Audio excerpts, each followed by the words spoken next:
Hello everyone, and welcome back to our channel, Forever in Memory. In this video, we'll be honoring American celebrities who have passed away today and in recent days, along with other notable figures from around the world. Before we begin, please show your support by giving this video a like. It really helps the channel. Thank you. And let's get started. Died on September 24th, 2025. Stan Turner, 81, was an American television news anchor whose calm authority and steady voice became a familiar presence for viewers across Minnesota for decades. Best known for his years at KSTP-TV in Minneapolis-St. Paul, he anchored evening broadcasts through the 1970s, 1980s, and 1990s, guiding audiences through local developments and national crises alike with a rare blend of gravitas and warmth. Turner was admired not only for his polished delivery, but for his sense of responsibility. He saw journalism as a public service and carried that ethic into every broadcast. Colleagues recalled his meticulous preparation before going on air, his respect for reporters in the field, and his ability to remain composed during breaking news. Beyond the anchor desk, he lent his voice to documentaries, public service projects, and community initiatives, reinforcing his role as a trusted civic figure. His influence extended to younger journalists, many of whom credit him with mentorship and encouragement during their first years in the newsroom. For viewers, he was more than a broadcaster. He was a steady companion in their living rooms, part of the rhythm of daily life. Stan Turner's passing closes a chapter in regional journalism.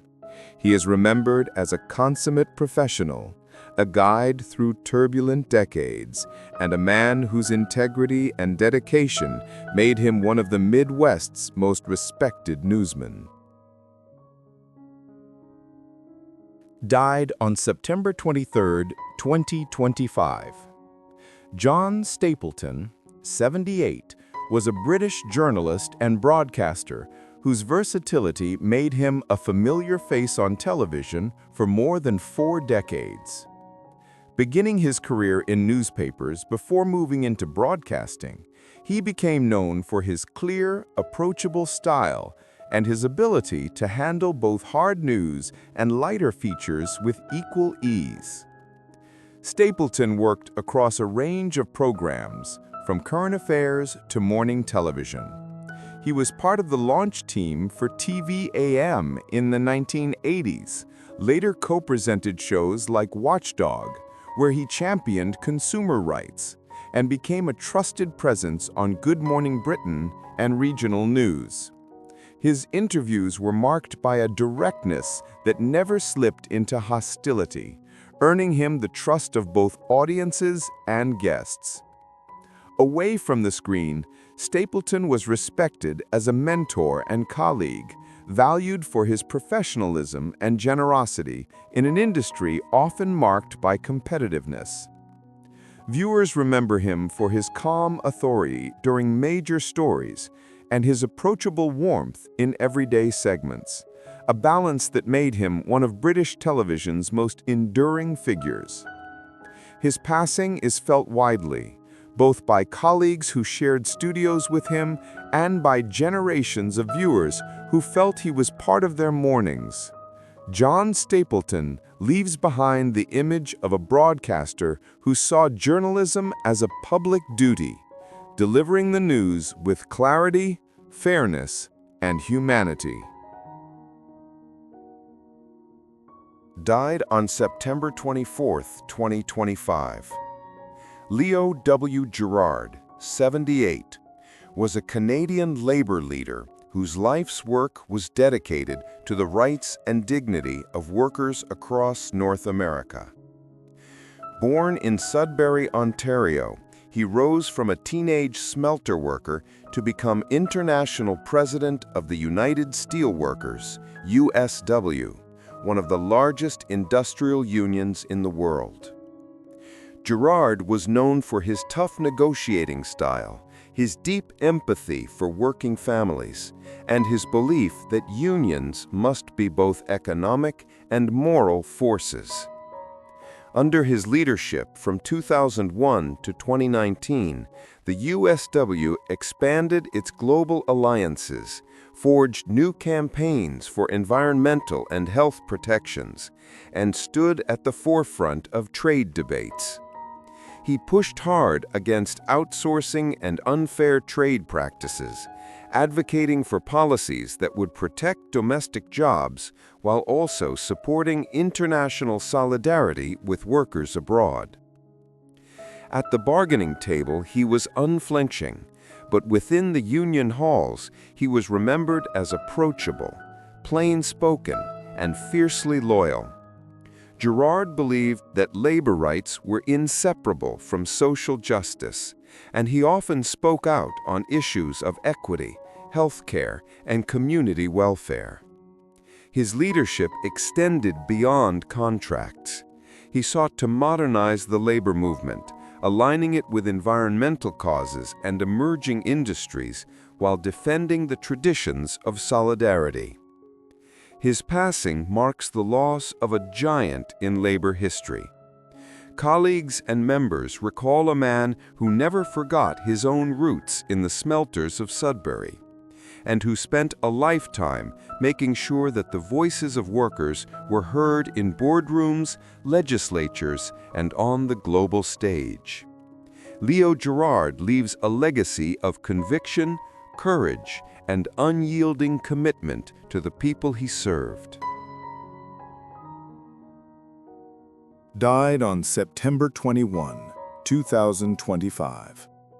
Ron Carroll, 57, was the Chicago house vocalist, songwriter, DJ, and producer, affectionately known as the Minister of Sound, whose gospel-rich baritone and crowd-lifting hooks helped carry the city's club culture onto global dance floors. A church-trained singer who came up in Chicago's house scene, he wrote for and with Scene Pillars, penning lyrics for Barbara Tucker's I Get Lifted, fronting French house hits like Superfunk's Lucky Star, and voicing transatlantic anthems from Hard Souls Back Together to Axwell and Bob Sinclair's What a Wonderful World. He died of a heart attack days after performing at a hometown festival. Carroll's appeal was range and uplift, sermon cadence verses that bloomed into simple, generous choruses built for 3 a.m. sing-alongs. He moved easily between studio and stage, running labels and collaborations while touring as a DJ who sets braided classic Chicago swing with modern punch. To younger producers, he was a connector and mentor. To audiences, a guarantor that a night could still turn communal the moment his voice hit the PA. His passing leaves a silence across house music's diaspora from Southside basements to European festivals. But his hooks remain embedded in the music's shared memory, proof that a single unmistakable voice can make a room feel like a choir. Died on September 22, 2025. Suleiman Shpaho, 75, was a Bosnian politician and economist who played a visible role in the country's post-war public life. Trained in economics, he began his career in finance and management before moving into politics, where he became known for his pragmatic approach and his ability to navigate Bosnia and Herzegovina's often fragile coalition landscape. Shpaho served as a parliamentarian and held positions that linked economic planning with regional development, advocating for stability, modernization, and stronger ties with European institutions. Colleagues described him as careful with numbers, cautious with promises, and persistent in trying to secure investment for communities rebuilding after conflict. Beyond politics, he was engaged in academic and civic initiatives, writing on economic transitions and contributing to discussions about how Bosnia could balance tradition with the demands of a globalizing economy. He was regarded as a mentor to younger economists and party members, remembered for his courtesy even in heated debate. His death closes a chapter in Bosnia's political story. Suleiman Spaho is remembered as a steady, thoughtful voice during volatile times, a man who believed that rebuilding required both patience and vision, and whose life reflected a commitment to the difficult work of public service. Died on September 24, 2025, Bob Oldis, 96, was an American baseball player, coach, and scout whose career stretched across more than half a century of the game. A catcher by trade, he played in the major leagues during the 1950s and early 1960s with the Washington Senators, Pittsburgh Pirates, and Philadelphia Phillies. Though his playing days were modest in statistics, he became forever linked with the 1960 World Series champion Pirates, remembered as a reliable backup who brought steady defense and clubhouse presence to a historic team.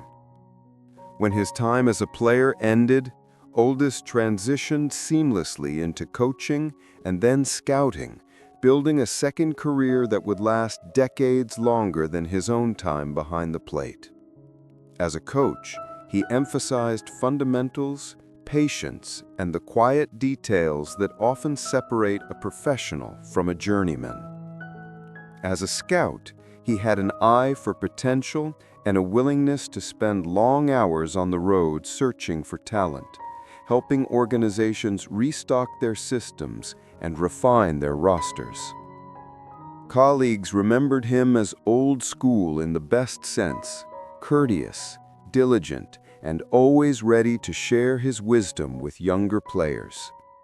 He bridged generations of baseball, carrying stories of the 1960s into the modern era, and reminding those around him that the game's heart still lay in preparation, teamwork, and respect. His passing at the age of 96 marks the loss of a living link to one of baseball's most iconic championships.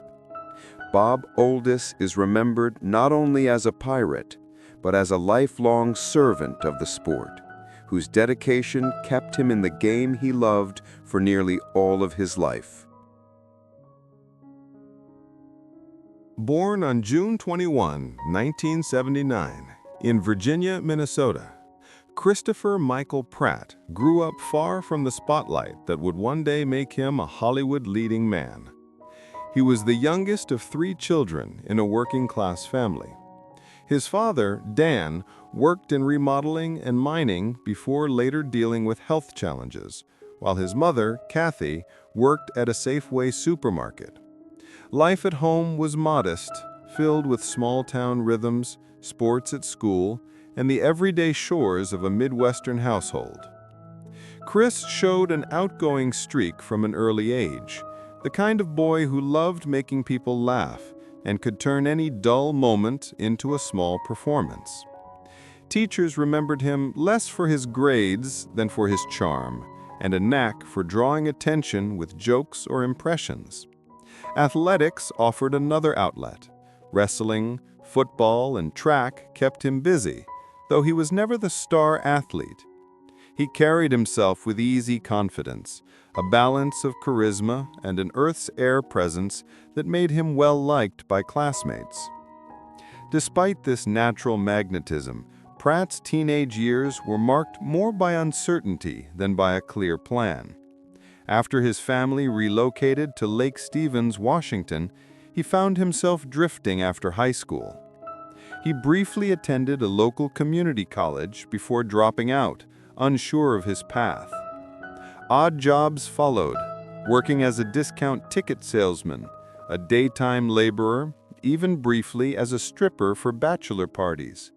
At one point, he lived out of a van in Maui, Hawaii, soaking up the island lifestyle while grappling with the aimlessness of early adulthood.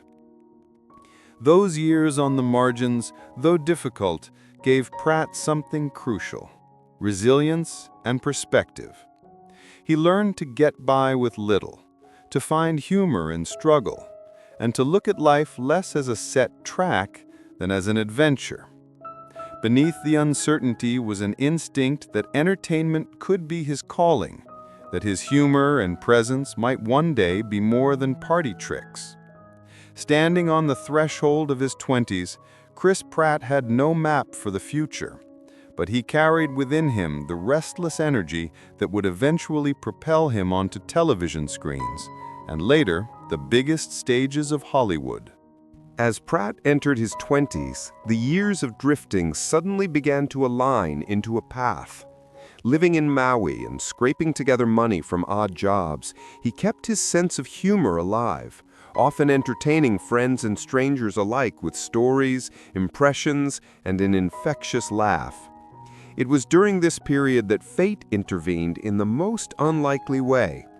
While waiting tables at a Bubba Gump shrimp restaurant, his charisma caught the attention of actress and director Rae Dawn Chong.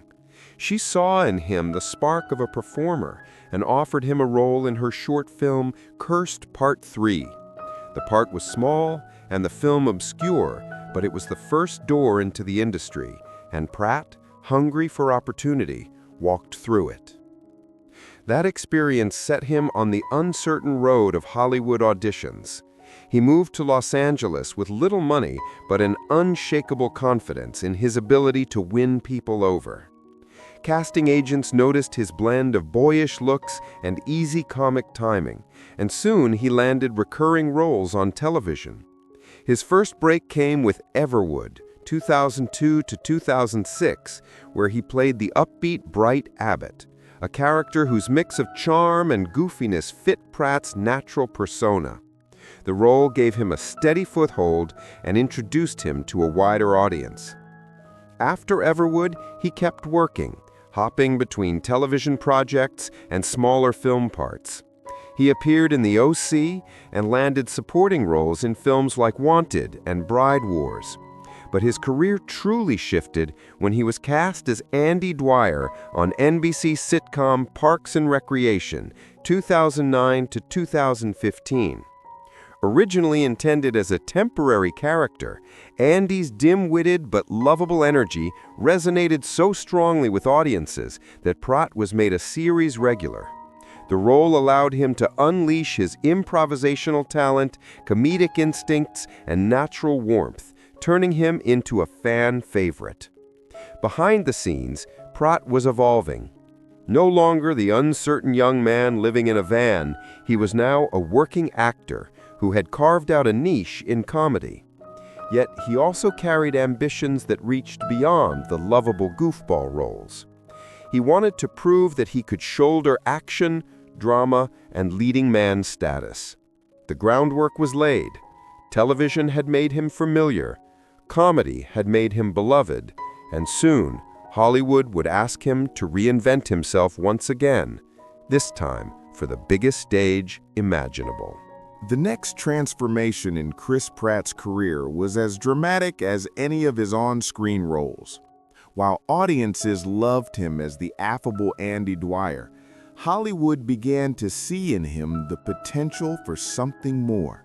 He reshaped his body with rigorous training, shedding the easygoing image of the sitcom sidekick and stepping into the frame of an action star. This reinvention paid off in spectacular fashion with Guardians of the Galaxy 2014, where Pratt as Peter Quill, Star-Lord, combined his trademark humor with charisma, swagger, and surprising emotional depth. The film's success not only launched a new Marvel franchise, but also established Pratt as a bankable leading man. From there, the roles grew bigger. In Jurassic World 2015 and its sequels, he carried the legacy of one of cinema's most iconic franchises, balancing spectacle with a human core. His Marvel appearances continued to endear him to global audiences as Star-Lord evolved from a roguish adventurer into a flawed but beloved hero. Pratt also broadened his range, starring in films like The Magnificent Seven and Passengers, and lending his voice to animated hits including the Lego Movie and the Super Mario Bros. Movie. He proved he could move seamlessly between comedy, action, and family entertainment, appealing to audiences of all ages. Beyond the screen, Pratt's journey was marked by resilience and reinvention. He spoke openly about the years of struggle before fame, grounding his public persona with an everyman quality that fans found relatable. His personal life, his marriage to Katherine Schwarzenegger, his devotion to his children, and his faith became part of his narrative, shaping him as not just a star, but as someone who never forgot where he came from. Today, Chris Pratt stands as a symbol of transformation, from a small-town boy with no clear direction to a sitcom favorite to one of the most recognized names in global cinema. His legacy is built not only on box office numbers, but on the unlikely story of persistence, humor, and belief in second chances. For millions of fans, he remains proof that even the most improbable dreams can, with grit and a bit of luck, be realized on the biggest stages in the world.